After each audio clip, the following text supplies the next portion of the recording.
Welcome to Storyscaling by podcastvideos.com, where creators share the truth behind the content, the grind, and the growth. Ladies and gentlemen, boys and girls, friends and family, I am Bang. This is podcastvideos.com. I want to thank you for tuning in to Storyscaling. You guys, this is a show that we built wanting to talk to creators, makers, influencers, whoever has a story. And because of you all, we're able to continue to do these episodes. We just hit 100 followers on social media, you know what I'm saying, on Instagram. And so that's major for us. And so keep letting us know who you want to see. If you haven't already, like and subscribe, and we will continue to keep these episodes going. Today feels special. Oh man. You know what I'm saying? You know, I only got to say it. You know, man. And I say that from time to time, and I mean it every single time, man. I am sitting across the table from an excellent brother of mine. Who are you, sir? Man, it's your favorite filmmaker, Mike Day. Happy to be in the flesh, man. Mike Day. Man, thank you for having me, man. Thank you for being here, bro. Yeah, absolutely. When I think about creativity, it is a very broad umbrella. There's a lot that falls under there. 100%. And you fill a lot of those buckets. Oh, man. Director, writer, like you said, filmmaker, like you behind the camera, musician, educator. I mean, there's so many things that you do, you know, and so I'm excited to have you on this show. Man, I'm excited just to catch up, man. It's weird having the mics in front of us now. In this way, especially. Yeah, 1,000%. Yeah, man. Well, look, bro, I'm going to jump into this bio. And so this is what the streets is saying about Mike Day. This is what the streets are saying, okay? Yeah, you ready? All right, I'm ready. Hit me. It says, today on Storyscaling, I get to sit down with not just an incredible creative, but a genuine friend. Mike Day is a director, filmmaker, musician, and educator who is quietly but powerfully shaping the culture right here in Northwest Arkansas. What I admire most about Mike's journey is his absolute refusal to be put in a box. He has this rare ability to capture every side of human experience. On one hand, he's the brilliant mind behind the hilarious web series Sextance, proving that he knows exactly how to entertain and bring the laughs. On the other hand, he's doing the deep, vital work of preserving local history, like his documentary, Cobert, All Students Can Learn, which honors Northwest Arkansas's first Black school district superintendent. Mike uses his camera and his platform as tools for connection, education, and activism. He is building his world the right way by telling stories that actually matter, pouring into the next generation as a teacher, and staying relentlessly true to his voice. Ladies and gentlemen, Mike Day. Sheesh. That's what the streets are saying? That's what the streets saying, man. Hey, man, I can't do nothing but confirm it. And and I tell people all the time, it's funny because this is an abbreviated bio. I mean, I could have filled the page with stuff, but yeah, you know, like this is just a snapshot of some of the stuff that you're doing, man. Yeah, man. Oh, sheesh. Honestly, bro, man, you know how it is as an artist, man. Just, you never know who's watching, but because you enjoy it, you just do the work, right? And so to hear that bio, to hear the praises from this past weekend, my wife, man, she been the one pouring into me the longest, and she said she was still in awe on what we're doing. Man, I take it all in stride. Give all glory to God on that one. Yeah, man. Yeah. What stands out to you? Like you, filmmaker, educator, rapper. I mean, the list goes on and on. When you hear a bio like that, what's the first thing that pops out into your mind? Man, I've been doing this a long time. Yeah, man. Been doing this really since, 2013 when I got here to the U of A, just hit the ground running. You know, at one point I thought I was going to be a sports journalist. At one point I thought I was going to be a historian. And to a sense, I feel like I still am, right, with the work I put in.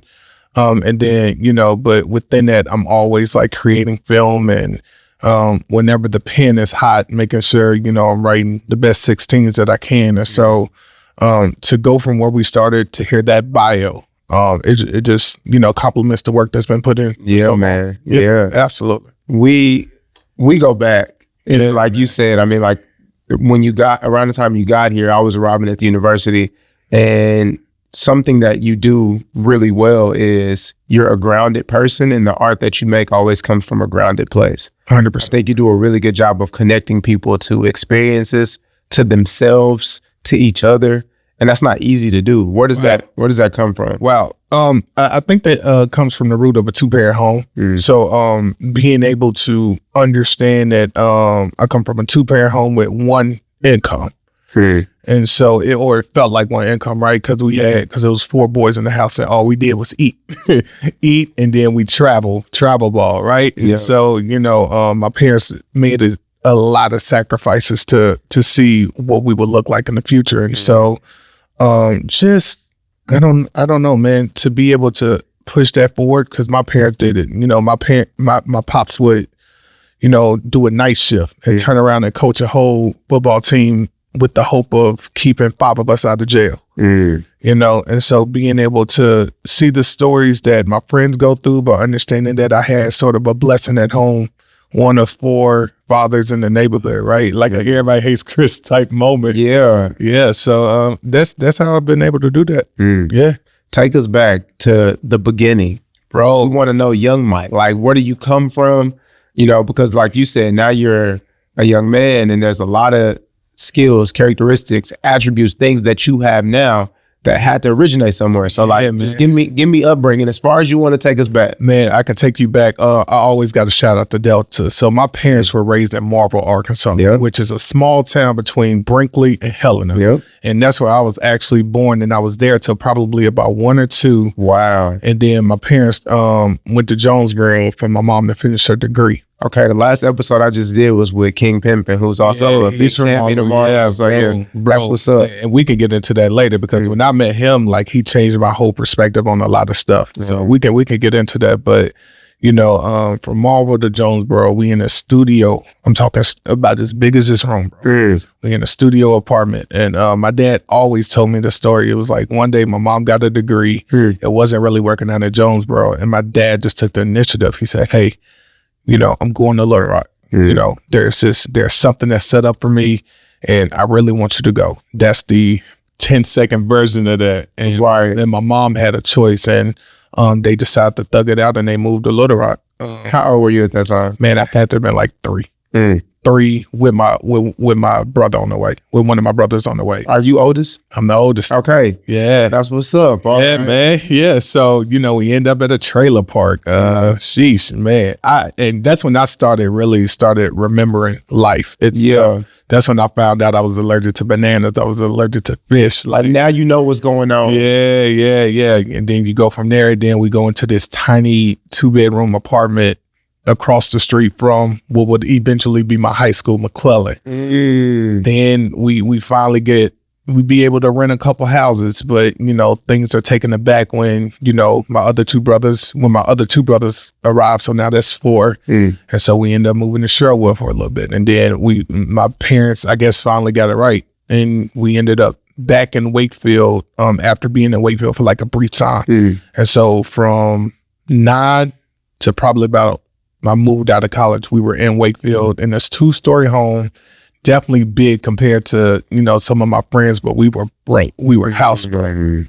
And so, but that was because my parents were literally trying to give us the life that they didn't have, because they came from the farm. And so 18, go to Henderson State first. Try to figure it out. Man, what do I want to do? I get in the newspaper. I started rapping under the guidance of Alan Craig, Denzel Anthony, from like high school up until Henderson State. Then I come up here. I know my girlfriend, now wife. What made you go to Henderson, and what made you transfer? So that was always the plan. So okay. The plan was to go to Henderson State on the comfort level of like so many of my friends from McClellan. So it'd be easy to make friends. Once I got the confidence to leave my parents' nest, it was like, okay, it's time to go somewhere. And the stars really aligned, because my brother ended up getting a full ride to play football here. Oh, wow. Yeah. And so, good, I could catch up with my little bro. And then I'm really invested in my girlfriend, now wife. It's like, all right, I'm going to take this chance, and I'm going to, she's already up there. Everything is aligned, and let me just go up there. Because when you went to HSU, she came up here already. So, funny enough, she was actually in New York. So we met at Rave, the Rave movie theater in Little Rock. Yeah. So that's where we met at. She went to Pace University in New York, but she would come back during the summer to work, because she graduated from Parkview. And so she ended up graduating. She already had a job ready to go. you know, I don't want to tell her age like that, but she's a senior in college. I'm a freshman in college. Gotcha. So there's the age difference. And so she already kind of got her career aligned. And so I just come up here and make sure I'm on my P's and Q's. And when it's school time, it's school time. And then if we can hang out on the weekends, if I ain't got to study, then we'll hang out. Yeah. But yeah, that's how that went. Yeah. And so now we at the U of A. I get a job with the school to learn how to run the camera, become a journalist. I take African American studies because my dad always punched it in my head. Like, you know, once you learn your history, you'll stop getting in trouble. And bro, I got in trouble a lot in high school. Wait. What Pop say? Man, Pop said, if you know your history, you'll stay out of trouble. What does that mean? Bro, like, when you know where you come from, you know where you're going. Just as simple as that. And my dad has always told me, like, you need to learn your Black history. And I always tell him, like, they teaching us. And he'd be like, nah. And explicit, a very, very cussing me out. Like, you don't know nothing yet. Go to school, figure it out. And so, you know, when you go to school, you got a couple electives to choose from. And when somebody hit me with that African American studies, bro, I think I took like 4 straight semesters of it. And then I started buying books again. And like voluntarily, not homework assignments, like just reading up, just to stay present with history and myself. Yeah. And man, I cannot stress my pops enough. If it wasn't for him, I wouldn't be here. Shout out to Papa Dad. Shout out to Roosevelt. You know what I'm saying? If it wasn't for him, I'm not here. And so just learning about my history, being grounded in that, and then that allows me to then say, okay, I could go look for a job, or I could be doing something that I really wanted to do, which was film. I want to do film. I don't know that many rappers because I want to direct music videos. I also noticed that with a lot of rappers here, you know, it's very explicit in terms of, you know, what we're exposing, the violence, what we're exposing. And so, you know, it was at that moment I was like, all right, I'm gonna take what I know and I'm gonna just start making music. And I'm gonna let it all hang out. I'm gonna let the flaws hang out. So from the decent debut album of the 8th Day to the terrible sophomore slump, Buy Back the Block, to eventually when we get to Daydreams, you know, I think I'm not afraid to let my flaws show, to let people know, hey, this is what I got. What do I need to work on? Yeah. And I think that's the beauty of where I'm at today. Why'd you call it a slump? Man, because when I wrote that album, my granny passed. I was getting married, but it felt like something was dying inside, you know? And so I think I literally felt my childhood dying. Like, you know, we all get afraid of, man, once you put a ring on it, man, that's it, blah, blah, blah. But again, going back to my dad, it's just like, you know, when you decide to get married, especially to that person you want to get married to, understand that this is the best investment you'll make. Yeah. And so trying to balance, okay, my grandma's not going to be here for the wedding. Let me try to make this album and this documentary, because from what I know, it's never been done in Arkansas. Yeah. And while the execution on the film side was great, the music lacked, in my opinion, because I knew I could have did better. But I had a deadline. I had things that I wanted to do. So I was like, no matter what, this is when it's getting put out. Yeah. And that's why it was a slump. Yeah. Because it wasn't my best work at all. Yeah. Yeah. You start doing film seriously when? Like, what's the spark that's, oh man, I want to tell stories in this way? Like, talk to me about that. Hey, seriously? Yeah. Oh man. That's a great question, Bang. Seriously, it had to have been in college, especially around the Mike Brown protest, when you start understanding how journalism works. When, you know, I'm in charge of producing a news segment, and depending on, I guess, who's watching, you take the news how you take it, right? Right. So me and my teacher disagreed heavily on the Mike Brown situation, and it was in that moment I was like, man, I can't in good conscience be working for Fox News or CNN, knowing what I know, especially now that my dad is told me, go check this history out. Yeah. I got the history. And now I'm like, wait a minute. Like, I just learned this from Dr. Dow on what the media does to Black men, especially if they can't speak for themselves. Why would I be a part of that? And it was in that moment I was like, okay, I'll make my own production company. Yeah. Yeah. Your dad said, son, go learn your history. Yeah. beep, beep, beep, beep, beep. Get out there and what did you learn? Like, bro, I learned that, like, I think the number one thing I learned about Black history as it relates to America is, like, we keep going no matter what. Shrug it off. Whatever you believe in, and in my case is Jesus, is God. So you tap into that, let him guide you, and we keep it pushing. Like the Marcus Garveys of the world, Harriet Tubmans, the Booker T. Washingtons, all of them. We all have different opinions on how to get to that promised land. Yeah. But I think we are so resilient. And so, unfortunately, even in today's climate, to me, hate is at an all-time high, with who's in the White House and who's following that base. And to me, I see a lot of Black people, it's like, we've seen this before. Yeah. So, when the other side is ready to actually get to work instead of, doing more than complaining when it's time, Black people will be ready to get to work. It's that simple. Yeah.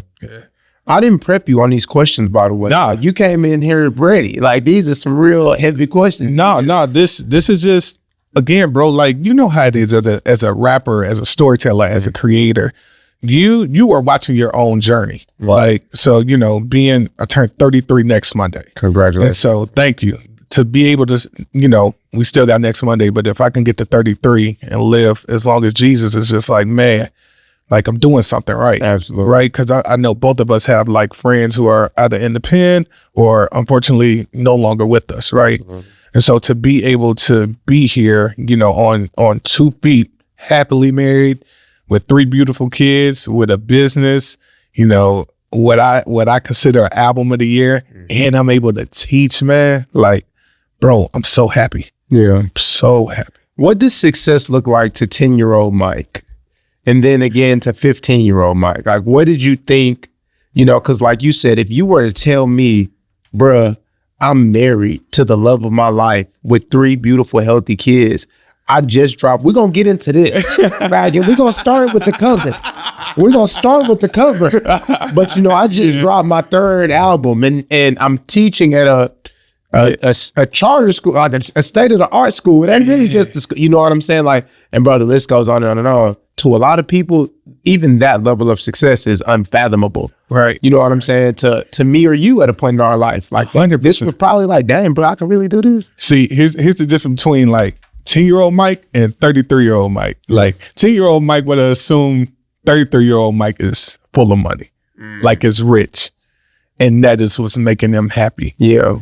Just as a 10-year-old, it was just like, man, I just want to be like Kobe. Yeah. Like, when I was 10, I wanted to be like AI. I didn't grow to appreciate Kobe until I turned like 15. Yeah. And then understanding like all the stuff behind the scenes they did. That's when I started appreciating Kobe. But like when I was 10, I wanted to be like AI. Shout out to AI. Yeah, I wanted to be a lawyer. Yeah. Like that is what success looked like. This picket fence, this house in the hood. Like I told myself I would never leave either. As rich, baby. Bro, as I get 15, I think that's when my feelings for girls really were at an all-time high. So, always, I think success always included having that one girl, either that one girl or a plethora of girls. Yes, that's real. I'm not ashamed to say what I used to think, right? Yeah. And so it was either one or the other. Thank God that one. Thanks, everyone. What did Kanye say? One good girl is worth 1,000 women. That's true. That is so real. So that's what success looked like at the ages of 10, 15, thinking you'd be in the NBA, thinking rap was the farthest thing on my mind. Like I would do it, but it was the farthest thing on my mind. Film felt like an almost impossible mission. Like we in the hood, we don't have art classes. Right. Like I don't know how to pick up a camera. Yeah. iPhones wasn't prevalent back then. And so, it was go to school, be a lawyer, and make your money. Yeah. Yeah. Right now, what feels more natural and life-giving? Is it working on a film? If you were approached right now, like, man, I want to do this feature film on all the Black superintendents ever that nobody ever talked about. Like something like that ties this historical component and also filmmaking on the highest level possible. Or if, your favorite producer, I'm talking like Raphael Sadiq and Barry Gordy and like some of the big composers come to you and they like, there's no budget. You can get whoever you want to get to play the instruments. You can work with whatever songwriters you want to work with. We finna make an album. Like, which one of those things would be more exciting or life-giving to you? It would be filmmaking easily. So I always pride myself as a filmmaker first, hence the name Your Favorite Filmmaker. Yeah. But the beautiful thing to me about filmmaking, I think filmmakers could, if they could really tap in, I think Ryan Coogler could be the best rapper ever. Just the way he approaches his film from a directing standpoint, and he writes all of his stuff, right? Yeah. So I think an argument could be made that he could be the greatest rapper ever. He got the background. He's from Oakland, California. He knows the struggle. Like he could share his hardships about writing these films, about writing, The Death of Chadwick Boseman, writing Fruitvale Station. He has all that. And so, but I'm going on a loophole. I'm going on a rampage just to say, like, bro, I would rather be known for that filmmaking aspect. Yeah. Talk to me about the line between filmmaking and music, because I feel like they are more connected than maybe we would think. You live in both worlds fully. Like, you are coming off of an album release, you just put out a major production. And so what's the overlap, the synergy that you see when you're working on a film versus when you're working on an album? It's the writing. And it's just, how do I want to approach it? And so I'll give you a great example, bro. The Sextance. I could make an album about postpartum depression. What is The Sextance? Tell us all. So The Sextance is a web series created by Daydreams to highlight the postpartum depression in women and parental depression in men. And it's through drama and comedy.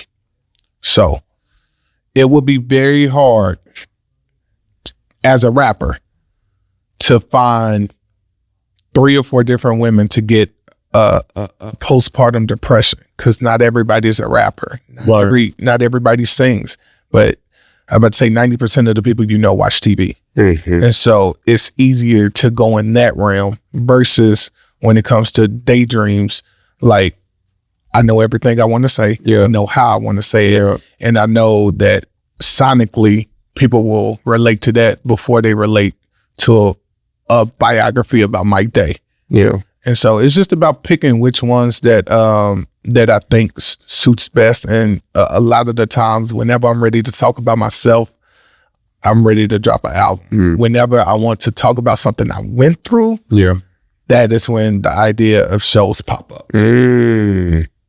Man, you do a good job of bringing this authentic intentionality to your music. I think about the song that we're on called Peer Pressure. Yeah, bro. Everything is fine. You know what I'm saying? Like, and first verse, innocent kid, want to fit in. And then you just dive down this place that I feel like a lot of people would rather not go. Yeah. So I even think about my own art. I know my most authentic, resonating things are the things that I can't get on the surface. Like, bro, on the surface I can go, I'm fly. On the surface I could go, look at the trip I can take. On the surface I can go, like, I'm better than you. But in the reality, it's like, I'm struggling with, you know what I mean? Yeah. Now how I'm perceived, because my life is different than what it was. You know what I mean? Or like, I'm wrestling with some insecurity. Like, there's things that are difficult that a lot of artists just opt out of completely. That I feel like you dive head first in. Man, I think it's because, like, we want people to buy our product. So, as long as it's not incriminating anyone, right? Because we also, we're essentially good kids that were in a mad city. Right. Shout out to Kendrick Lamar, right? And so while we weren't necessarily in the street, there's still a code that we know about, right? And so for me, it's just allowing people, okay, I'm expecting you to spend $10 on the album. I gotta tell you, like, I have to, like, even on Wakefield, where I revealed, like, I was sexually assaulted by a girl that I really cared for. Like, if I can go back home and be like, man, you just got some, like, don't worry about that. Versus I went to therapy, I'm unpacking all this, and she say, you know that wasn't right, you know, and unpacking that and having to deal with that, having to deal with like not, because all this stuff happens before, like when I release stuff, that means I dealt with it like 3 or 4 years before it's out. And so I'm making sure like I'm telling young men, here's what I went through. If you're going through it too, it's okay. You know, there are resources out here to help us numb the pain. That's not alcohol. That's not, you know, marijuana. Like you can legit go to therapy. And that was the whole point of creating Wakefield, was just to say that moment right there, you can go to therapy. It's okay. Wow. You know, and so, man, it's just, you have to put yourself out there, man. I'm telling you to buy a $20 DVD for Colbert or for the Sextance. You think I'm not going to be real with you? Like, come on. I don't think it's fair to the consumers. Like you feel like you owe it to them to be your honest self. Yeah, I have to. Yeah. I have to, you know, and honestly, that's how I feel when I listen to you, when I listen to like Jasper, when I listen to Penn, Avian, like it's so many artists out here. I think we just need to give our consumers what we feeling and give the best effort in that moment. And then history can decide how we did later. How do you keep from getting caught in the opinions of other people and saying like, this might be what I feel, but this is what's happening. Like this is getting the clicks. I could make a show about some drama real quick just for the sake of it being drama. And I know that this would do better than this thoughtful, introspective thing that I really want to say. Like, how do you keep from getting caught in being more performative than it is, you know, doing something that's actually coming from a genuine place? I've never had that question asked to me before, and I don't even know how to answer it, because like it in actuality, I have to deal with it. Like, yeah, there's a script that features like lust and features gun violence. That is in the tuck. Like, but in all reality, I'll go back to it and I'll be like, does this help or hurt my cause for making sure that Black people have a better tomorrow? Like, that's as simple as it is. Like, do I want to add on to the stereotypes of the mammy or the coon? Or do I really want to write something and live with the results, right? And so, like, you know, everything we do probably won't get the cosign that we need to get $1 million. Right. But, you know, it's getting that cosign of being able to sleep at night. Yeah. Being able to go home and my wife is proud of me because she know that whatever I made came from a genuine place instead of what was this BS, you know? And that kind of ties back into one of my old projects, And the Winner Is, where I was fighting and I was so close to dropping like something that I knew I wasn't gonna like, but I knew it would have easily got 1 million likes. And like at the last second I pulled it, I was like, nah, I can't do it. And it worked out for the better, bro. Like, you know, just speaking candidly, like the Sextance got picked up for a distribution opportunity. So it's like that happened the same week I announced that the album was coming. So it's just like, okay, if I do it the way that I said I was going to do it, everything is going to work out. Yeah. If you go about it another route, you may get there quicker, but there may be so many things that you gotta, I don't want to say sell your soul because it's so, you know, but you won't be able to sleep. Yeah. And I'm okay with that. I'm okay with taking the long route. This the second show that I've done. I mean consecutively, like the episode that went out this week, you know, our guy King Pimpin says, I can't promise you that being true to yourself will make you $1 million. You can't. But I can promise you that you will be proud of yourself. Yes. If you stay true. If you know, don't take the compromising route and just do something for the sake of doing it. And so for you, how did you know what that why was? Like, even as I hear you speak, it feels like everything supports this why. I want to help Black people see a better tomorrow. I don't want to perpetuate stereotypes. I don't want to do something for the sake of just instant, you know, gratification. Where did that why come from? The why started wanting to do Black people justice. That's how it started. Lately, it's been my 3 kids and my wife. I want them to build off whatever I put up, right? And so if I'm building off of something that is, you know, on the ground that's steady versus shaky, they will have something, they will have something to build off on versus if I start on the ground shaky, by the time they get here, something's going to fall. Yeah. And so to me, to me it's very important, man. Like when you build your house, build it on solid foundation. Because if you build it on some nonsense, like one thunderstorm, anything, wind damage, tornado, and then in Arkansas, all three in the same week, sometimes the same day, right? And so that's been my motivation lately, man. Just the family, the wife, the kids, and of course the tribe, the people who helped Day Vision. You know, I'd be remiss if I didn't shout them out in the middle of this podcast, simply because they helped me build something that right now feels irreplaceable. And so now that they've done that, I'm able to say, okay, let me take 2 seconds and finish this album. And let me help the people who helped me and get their platform started. So that's what it is. What is this, man? Like what you gave me something very special off camera. And I'll make sure zoom in on this. Make sure y'all get this, you know. Man. What is this? What am I holding in my head? You're holding a Mike Day classic. Talk to me about it. Man, Daydreams, the album number 5. Wow. Album number 5. Wow. My most complete work as a rapper. Just simple.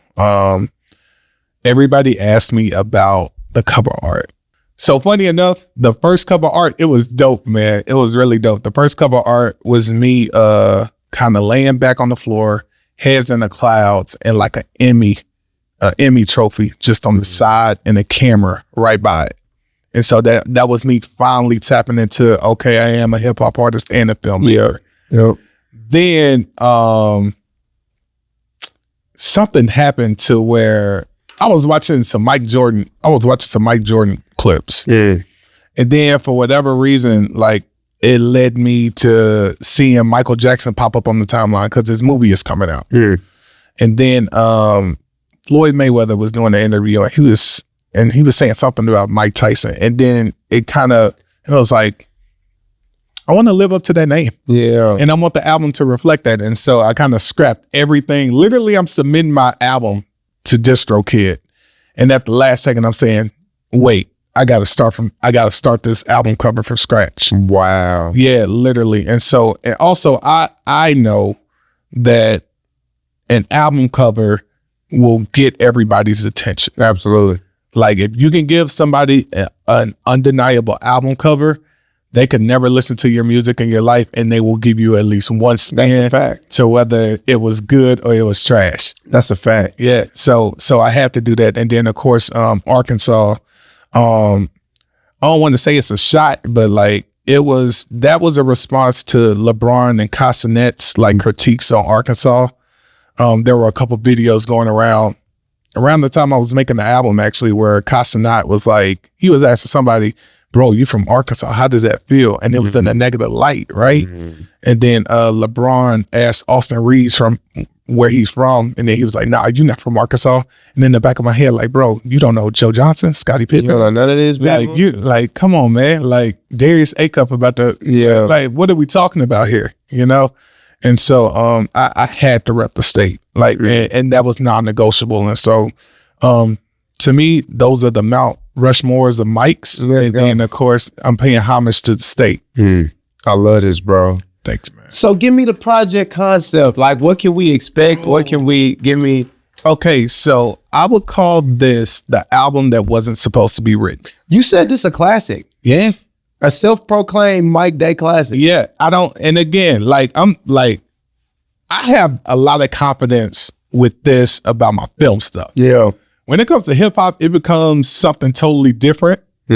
And I'm usually very careful with my words when the albums come out. So we talked about this earlier. The first album was a decent debut. The second one felt like a slump.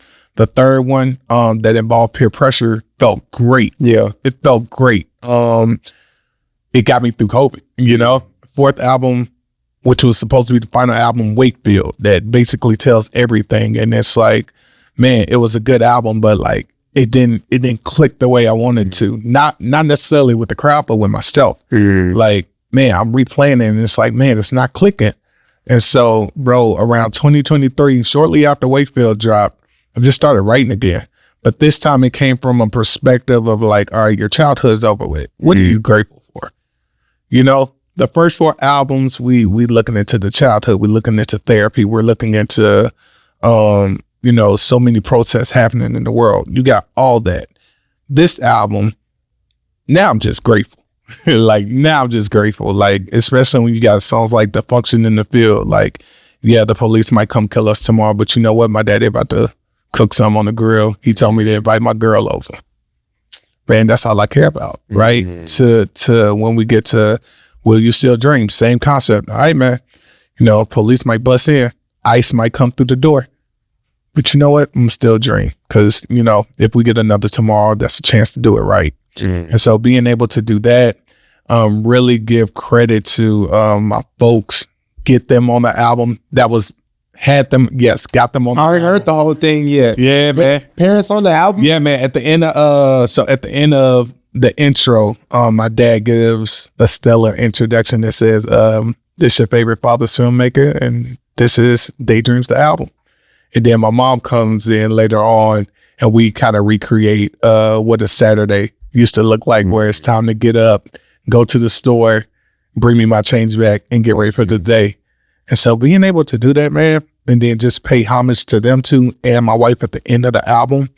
I'm not going to say this is the final album by any means, because I learned my lesson, but I will say, like, if you don't hear from me from 6 years, that just means I'm content with my career as a rapper. Yeah, I love that, man. Yeah, man. When it comes to putting yourself out there, also, who did this? Did you do this?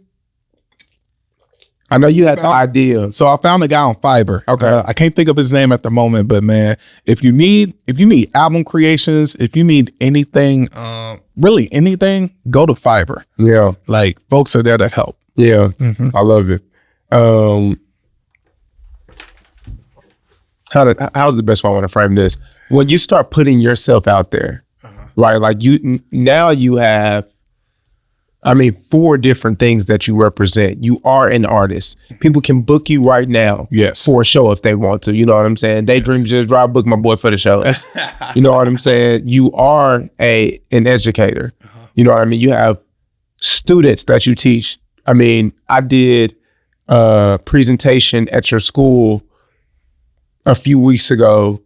When they say Mike Day, like, I'm talking 150 kids, they just start screaming, like, you was out there. Like, you just started laughing, like, you know what I'm saying? I didn't know you was gonna do that, you know what I'm saying? And then, you know, you're obviously a filmmaker, and that comes with a bunch of things. You write your own stuff, you know, you direct. And so when you think about putting yourself out there, you know, because you active on social media, you got your Mike Day page, you got the Day Vision page, you post regularly. I see you all the time in my timeline. How do you go about putting yourself out there? Is there somebody that does the content for you? Do you know? Okay. Not yet. So you got another job. Like, basically. Content creation. Man. Ooh. I don't know. Sometimes I just do it and understand that mess ups are coming along. I don't have a blueprint. I don't. I got God. I got my wife. We got a family calendar. And I adjust as necessary. So, like, you know, while I'm grateful that I'm able to continuously put content out, nothing happens until I have a conversation with my wife about, all right, here's what I want to do. What is the family doing first? And then let me adjust to that. So, you know, even down to the album release, and it's like, okay, I know on March 30th, my wife loves to celebrate me the whole month. Let's get past my son's birthday that is also in March. And then for the next 2-3 weeks, just go all out. Yeah. Go to all interviews, do everything you need to do, and then give ourselves like another month with promo for the album. And then we can start scaling back a little bit. Yeah. Because if I don't have anything to say, there's no point in me being on socials. Like, I don't, you know, the algorithm is a thing. We should be posting every day if we want engagement. But if we're being honest, the way I go about it is I'll post what I want to post. If I want you to see it, let me see what the post is doing.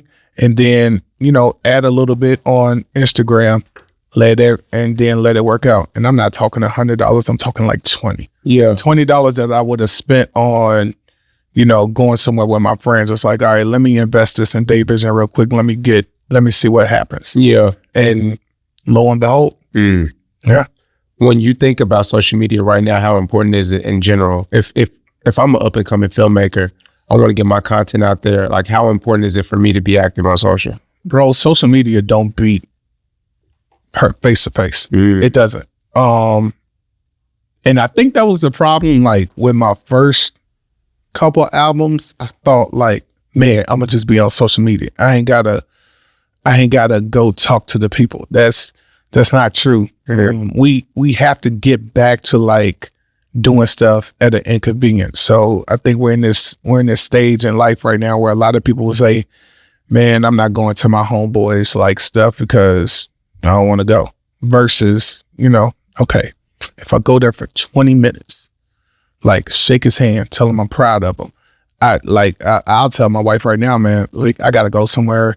Like, do I want to go? Of course I want to go, but I'm also super tired. But I want to acknowledge that my homeboy is doing this thing that a lot of people are afraid to do. Like, you know, the day before the album release party, I had a friend wanted me to come check out his film, you know, and it was like a one-on-one thing. I could have easily been like, bro, I got a show. I can't do it. But like, how many times has this same man been here for me? How many times did I pray for a person to come look at my stuff before I release it to the world? And when you get to thinking about that, bro, like you have to make time for the people who you want to attend the show. Yeah. So that's where I'm at with social media. Like, of course it's there. Of course I'm gonna put a little money behind it so that people see the post, but nothing beats in person. Yeah. Just like nothing beats a physical copy compared to digital. Yeah, man. When you gave me this, it just brought back so many memories. Yeah, like, man. I remember my first CD, Usher Confessions. Like, bro, mine was the first one that I bought was King by T.I. oh, see, you'll never forget that. Nah, this is how another conversation because T.I. back on his, his King stuff. Like, yeah, man, he top 5 in mine. Yeah. Give me top 5. Ooh, off the cuff, man. Off the cuff, give me a top. Kendrick Cole. If we're talking like mainstream, Kendrick Cole, Tip, Ye, Hove. Sheesh. Those are my 5. Man, give me your 5. That's a good question. I gotta know. That's a good question. You want me to go rapper or artist? Your pick. All right, if I'm going top 5 artist, it'll go Bob Marley, Lauryn Hill, okay, Andre 3000, okay, Kendrick, okay, and Wayne. Those would be my top 5 artists. All of those make sense. All for different, all for different reasons. All for different reasons, bro. But like, you know, when I was growing up, my parents listened to a lot of neo soul, a lot of Bob Marley. Yeah. And that's what the first time I was like, oh, music is medicine. Yeah. Like you can be healed by listening to this stuff. 100%. And by the stuff you listen to, you can also have an extreme detriment on your trajectory. That was I'm talking 6, 7, 8 years old. I was like, oh man, when you listen to Bob Marley, you feel good. He's saying something, you know what I'm saying? And so Lauryn Hill, I fell in love with writing and, you know, melodies and kind of similar. She's a student of that cloth, but just how she could write and put together these messages and really say something compelling. And it sounds so good, you don't even realize that she's healing you. Bro, how you feel about Lauren is how I feel about Curtis Mayfield, particularly Superfly, the Superfly soundtrack. That's how I feel. Like I can go back to that album and learn something new every year. Yeah. That's another one. Hot take. You said the top rap album ever. Oh man, we were texting about this, bro. Well, so this is what I want to do. I want your input on that, and then I want you to tell us where we could follow you, support you. Where can we get the album? What do you have coming up? And so, okay. But let's go there. We were, you know, I actually seen it. It was on fire.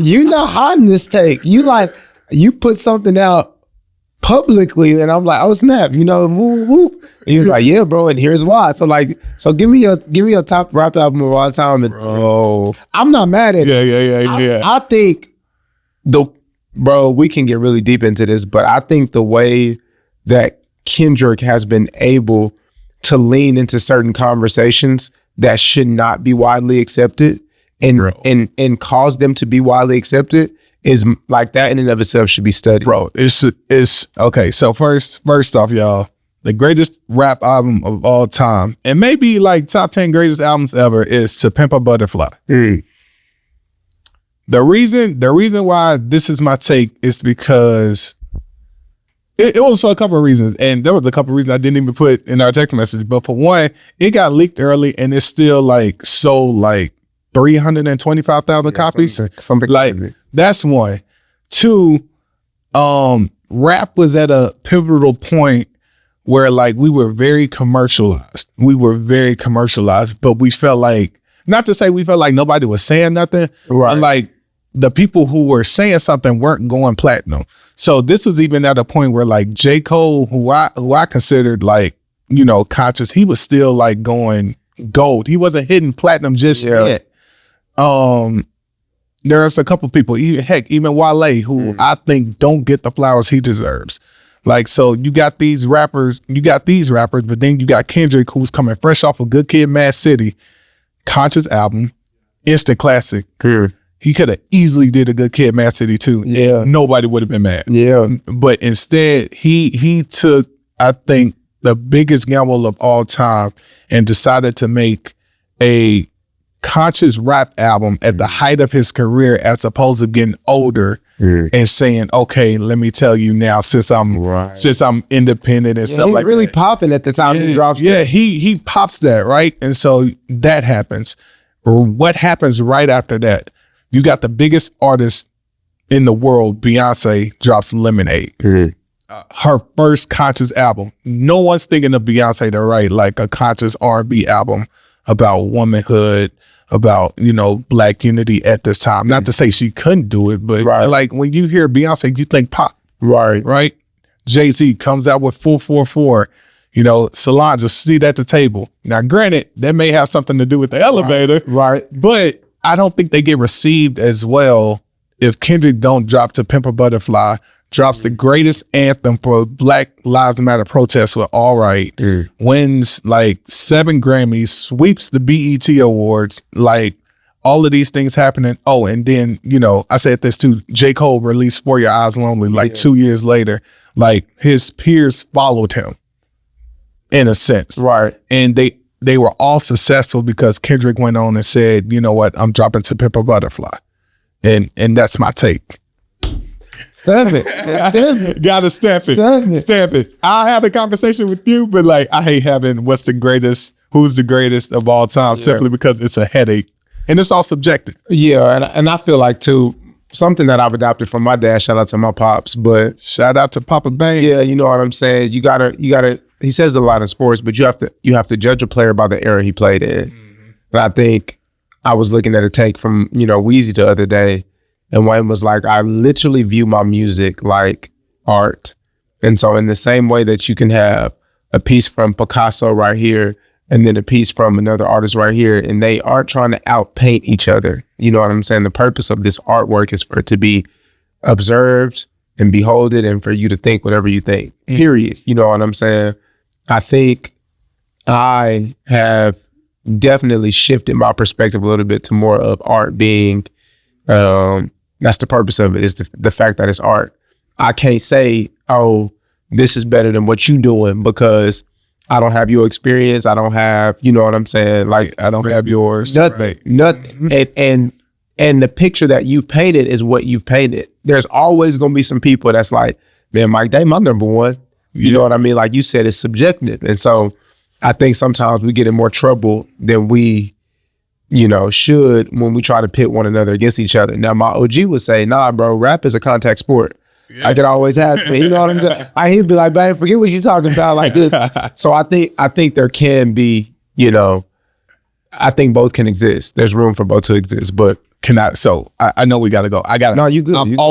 I've always wanted to ask you this question, and I guess since we on camera, we can do it, bro. It's no secret how I think about you. How do you avoid, I guess, the contact sport of hip hop? Yeah.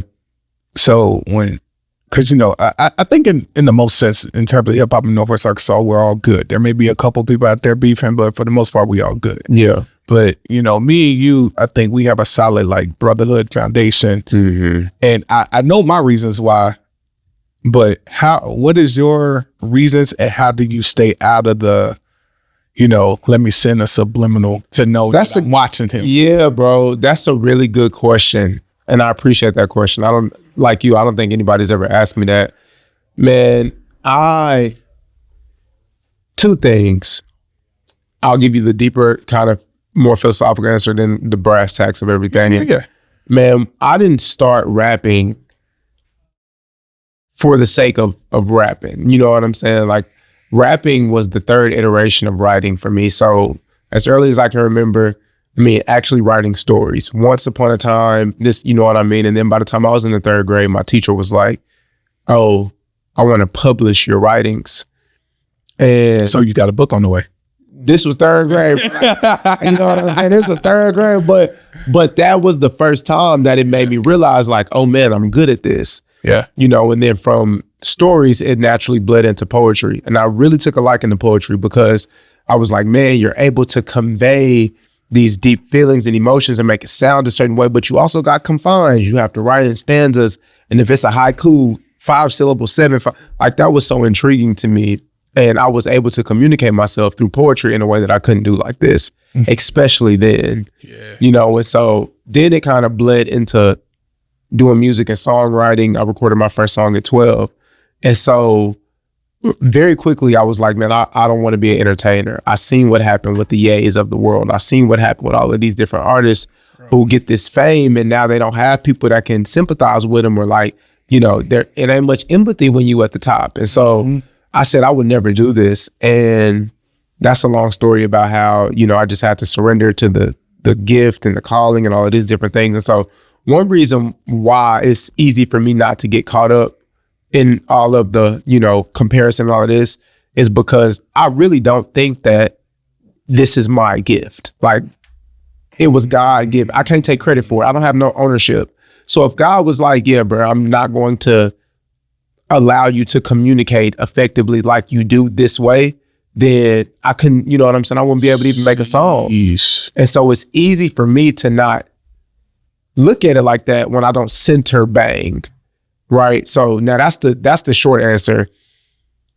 I'm a human and I have ego and I have pride just like everybody else. So if I hear you saying something about me, the first thing that comes up is like, okay, you know what I'm saying? And I didn't have to hold myself accountable, I'm gonna give a shout out. I ain't never told this story publicly, but I'm gonna shout out Avi and Aaliyah. Her, yes, you know what I'm saying? Like you said, she drops on the 28th. I can't wait to hear that. Phenomenal artist, bro. Like, one of the first times I watched her perform, it was so good, and it stuck in my mind. And I ended up saying something along the lines of like, "Man, you trying to take over the city," or something like that, or like, something about it was something combative, competition. And she was like, nah, we can all eat. Just everybody can do really well at what they do. You don't have to compete with me. I don't have to compete with you. Like, it's enough for everybody. And you hear people say that, but it was, I don't know, in that moment, it just kind of flipped the switch in my mind. And so again, to answer your question, man, I try to view this as I'm a vessel. Like you said, man, your purpose for doing what you do is you want to help Black people have a little bit better tomorrow. That's why you do what you do. The purpose that I do what I do is to put love into this world, to reflect the light of Christ. And that's really it. And anything that comes in between that, whether that's my ego, my pride, whether that's me letting somebody trick me into verbal combat, then I stepped out. And I be stepping out sometimes. Yeah. I done written songs, bro. From that place of like, oh, wait, you actually think you better than me? Like, yeah. You've recorded 1,000 songs. You know what I'm saying? You've released 5 albums, right? Bro. But like now I'm putting energy into that instead of putting energy into the very thing that I want to actually see. So I don't pay. I also don't pay attention to a lot. Like I be tapped in, but I also be very tapped out. Like, you know, like you said, I try to either go. If I can't go, I'm gonna try to send a message, some encouragement, call me on the phone. Let's pray before your show. Like I try to be available, but I'm also, bro, I'm off the internet a lot because it's a lot that go on. So we start thinking that stuff be real. And it's like, man, let me go out here and shake Mike Day's hand. You know, let me actually go like look my guy in his eyes. And, you know, so that's also how I don't get caught up is, bro, I genuinely don't be seeing a lot. People be telling me, you know, such and such into a sudden. I'm like, when? Like, when did they have time to, you know what I'm saying? So, bro, yeah. And then, dang, bro, we roll. Okay, good. Bro, like, I think this is the stuff that, like, I be wanting to, like, talk to, like, a fellow husband about, bro. Bro, talk to these people. This is turning into a Mike Day Bang interview and Bang in case you ain't know. Let's go. We rocking. Like, talk to these people, like, about the importance of, like, doing the craft, but also, like, you know, making sure that home is good, particularly, like, having a whole nother person that you're creating life with. Like, talk to the people, because a lot of people think it can't be done, and I tell people all the time, like, just prioritize house. I promise you it will work. And talk about that. You know, it's there is a great thinker. He was a great philosopher named Napoleon Hill, and he talks about how men particularly suffer because we have no direction. And so you don't know really what you want out of life. You don't know what car you want to drive. You don't know where you want to work. You don't know what woman you want to date. You don't know what you want to be doing in 20 years. You just have no idea. And so as a result, you kind of take the path of least resistance and just kind of float through life. Well, the issue is if you don't have a destination and a roadmap, then you can't define where you end up. Sheesh. And so that's why we see a lot of people that's 30 years old, 40 years old, 50 years old, 70 years old, and they at a point in their life where it's like, oh man, you know what I'm saying? Like, I'm still in the same spot that I was 20 years ago, or, you know, and you're not satisfied. Man, scientifically, do you know if you say, I'm going to go out and do a run, I'm going to go run, if you write it down, I'm going to go run a mile, the satisfaction and the dopamine hit that you get from that is like 10 times versus what it would be if you just went out and ran a mile. Really? Literally. Like scientifically, neurologically, all because you gave your brain a destination. And so now you have something to strive for. When you do it, you could check that off in your mind, and all because you set an intention as opposed to just doing something. You know what I mean? Yeah. So that's how it is in life in general. And so to answer your question, I think whether you got a wife, whether you got kids, whether you're in a relationship, whether you have another business, right now, creating might be your side hustle.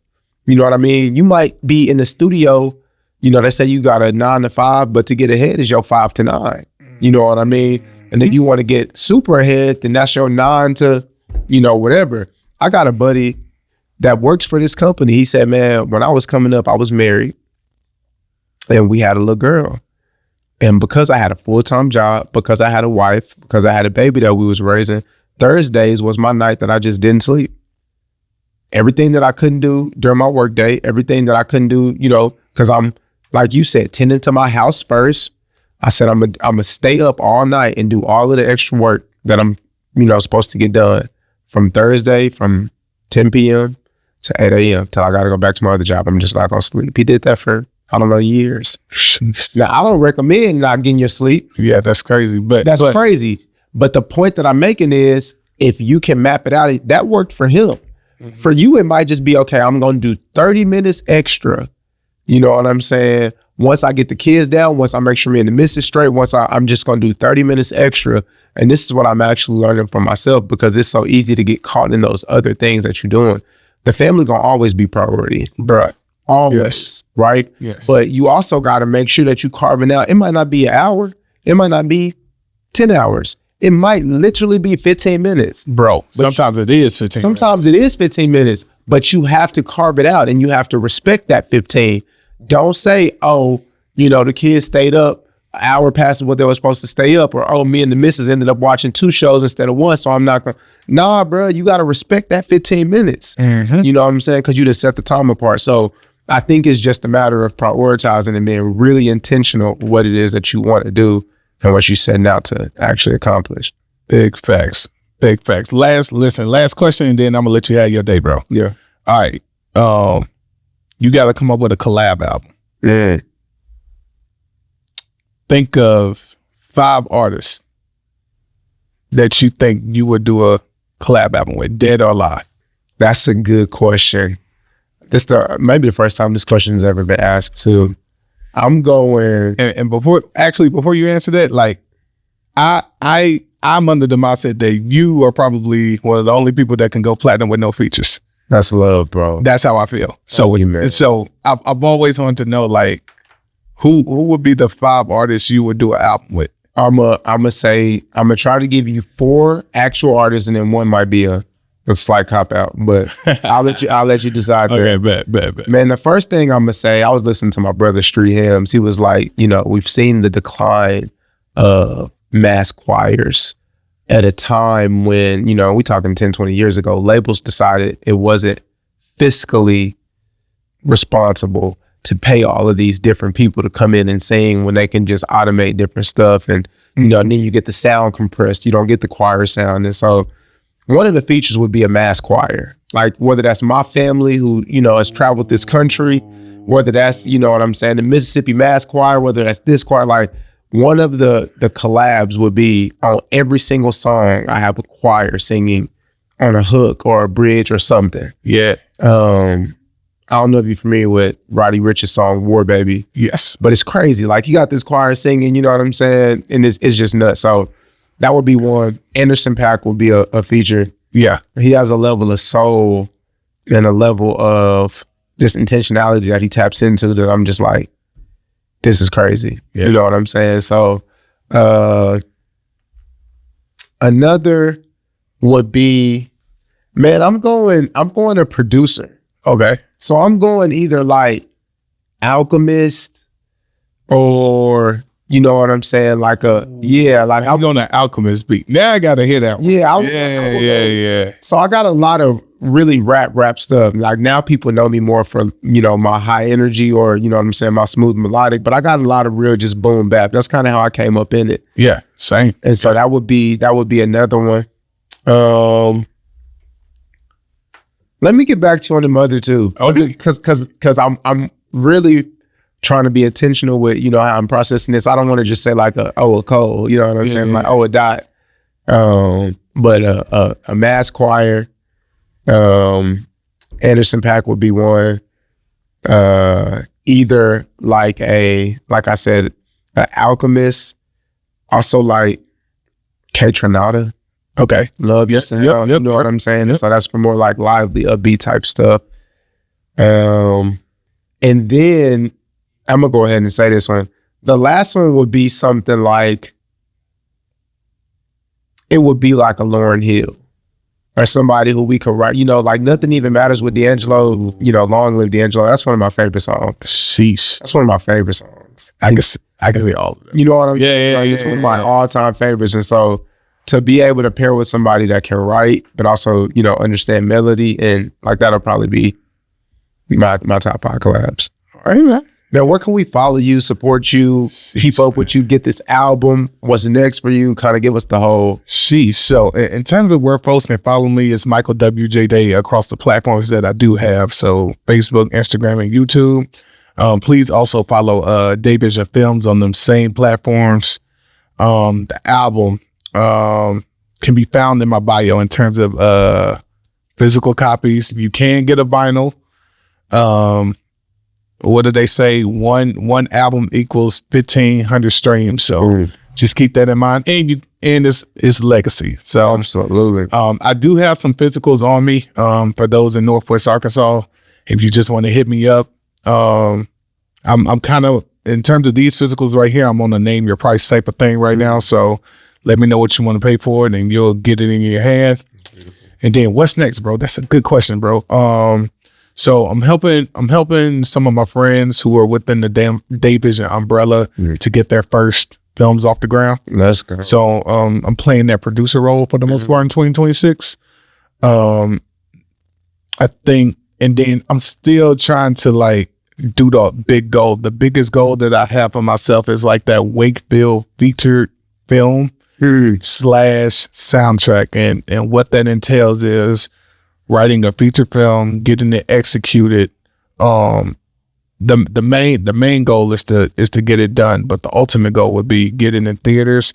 And then on the side to that, I really want to make an album featuring my favorite Arkansas artists, and just bat to bat. It ain't got to be no competitive stuff, but like let's make a cohesive album to where like not only the state of Arkansas can't ignore, but like the whole United States can't ignore. So I've been working on that, bro. That's a shout out to Cole. That's my off season. It's like that's the thing I've been working on. And honestly, my part of it got done making the Wakefield album, but I've always wanted to make like an actual soundtrack featuring everybody that I've ever wanted to be on the album. So those are the biggest two things. Oh, and of course, season 3 of the Sextance is on its way, especially now that we got a deal on our hands. So talk to me about that, bro. Like, did you announce that? I just did. This is It's a Storyscaling exclusive. Yeah, bro. How did that come about, bro? You know when you skeptical of some stuff that come your way all the time, and you ignore it. So it was in the middle of season 2 last year, actually. We were doing really good in terms of views and comments and engagement. Somebody from New Kingdom Pictures, shout out to them, they hit me up. I ignored it because it was like, Mr. Day, I really love the Sextance. You know, we want to see about it getting distributed.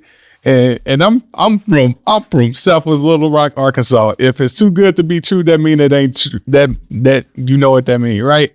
And so the thing that she did that a lot of scammers don't do that made me take the phone call, she followed up. Yes. And she was like, hey, Mr. Day, don't know if you got my previous message, but I really, really, really want to sit down with you and do XYZ. And so I told her, I was like, okay, let's get a FaceTime call. I wanted to see if this was real versus a regular phone call. She not only got on the phone with me, she took my number, she started texting me, and she like went through every little detail, every question I had. I even went to an entertainment lawyer to make sure this was legit. And like when she said, she gave me the numbers, she told me the exact numbers, and then she told me at the very end, she was like, the IP is like the intellectual property is all yours. We don't want anything. We just want to help you distribute this for 2 years and get it on a larger scale.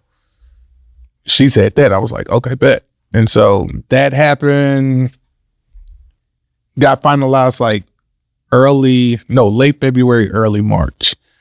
And now I'm like, you know how you are as a creator, like you don't want to confuse people too much, but like I got this like literally sitting in the tuck while we promoting this album. So come summer, if you see a bunch of Sextance stuff, it's all the same. It's all the same, bro. So yeah, bro, that's how that happened. Mike, we're proud of you, bro. We appreciate you, bro. It's been an honor watching your journey and your progression, bro. Thank you, bro. I'm grateful for this. Daydreams is out right now. Come directly to consumer. Yes. Pay what you want to pay. Pay what you want to pay.